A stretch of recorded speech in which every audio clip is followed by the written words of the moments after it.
Your move, your move.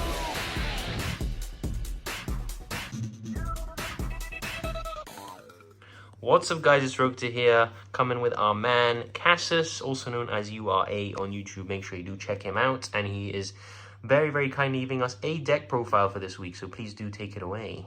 Alright, Yugioh. Deci, domnul și domnilor, avem aici Darkworld.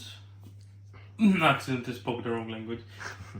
Okay, so I'm playing 3 Rainbow, following that with 3 Genta and 3 Snow. I feel like this is pretty much standard for any Darkworld build. Self-explanatory. 2 Graph, again standard. Again, and then 2 Silva. Some people play 1 Silva. I feel like that's too risky in case your opponent has an interruption. They banish the Silva, then you can't do anything else. So I'm playing 2. And then 1 Ceruli, just 1. If they interrupt it and they banish it, it's like whatever. You still can put then a bunch of Omni negates on board. A bunch of negates, I should say. And interruptions, even without the hand loop. And that's basically it for all the Darkworld cards. Then following up with 2 Nessie to start the danger package.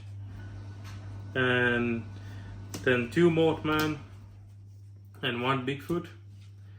I wouldn't recommend playing 3 of each danger, because then if you discard 1 too early, you have the discard effect off for the rest of the game, and that can be bad.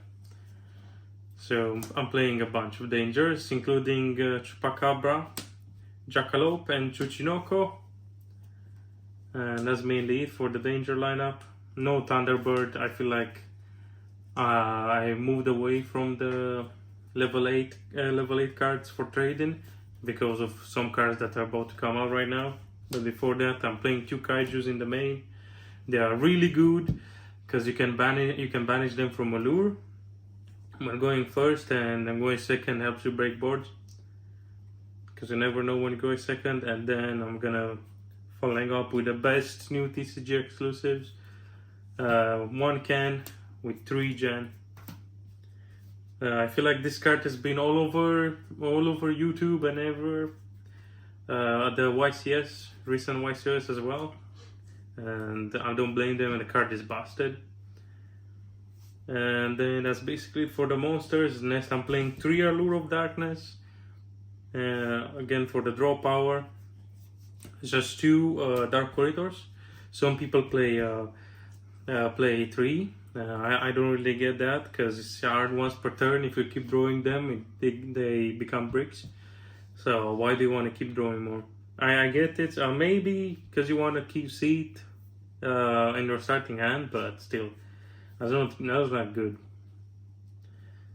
Then just 2 gates. Most people play 3 gates. I just play 2, because you can only loop again twice. And you don't really want to open bricks. You want to search them off Genta, so you got something in the grave to banish. Because opening gates can be really bad.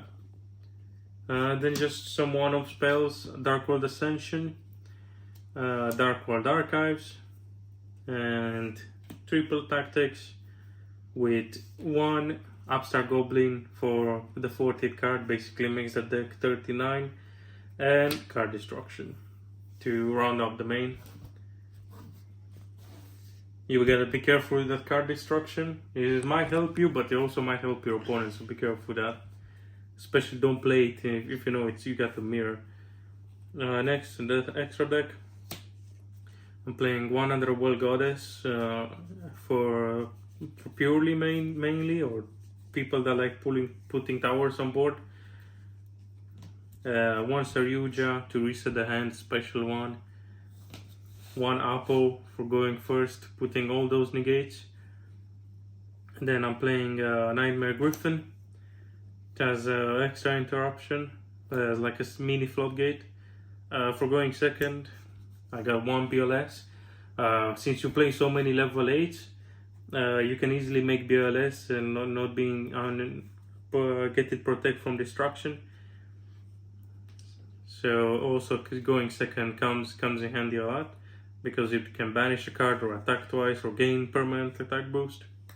And now more Nightmare cards in Nightmare Unicorn. again for going second, bounce cards. One, Mudcracker. If you hand is iffy, Mudcracker can help you unclog your hand with a discard and a special from the grave. It does lock you into Fiends, but that's why I play Nightmares to get into Grave Fiends. So even though I'm locked into Fiends, I can still get an interruption, floatgate off with Griffin. One Phoenix, again for going second, breaking boards. One IP for going first, also you can make Underworld Goddess in your opponent's turn. And one Ascana Magician to bounce Ruli and Hell Loop. I'm not playing Security Dragon, I feel like that's just too much. The side deck is quite limited. The extra deck is quite limited in space. So I just cut the Security Dragon. One Hope Avenger. Again, extra interruptions. One Coach King for drawing and another burn card to win in time. You're gonna go in time so much. And one of these guys, I keep forgetting his name. Dugares, yeah. One Dugares for extend, mainly use it to draw 2, discard 1, but it does sometimes come in handy when going second to double the attack of mainly this guy.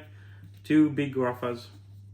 Again, self-explanatory. I'm playing 2 because you can reset Ascension, and maybe in the grind game Ascension does come up in the grind game to have 2 graphs, since they just bring back the original graph. And that's it for the extra. You can play Spilital Knight, I just don't have it, but it would go really well in this deck. For the extra, there are only a few cards, I find them to be mandatory.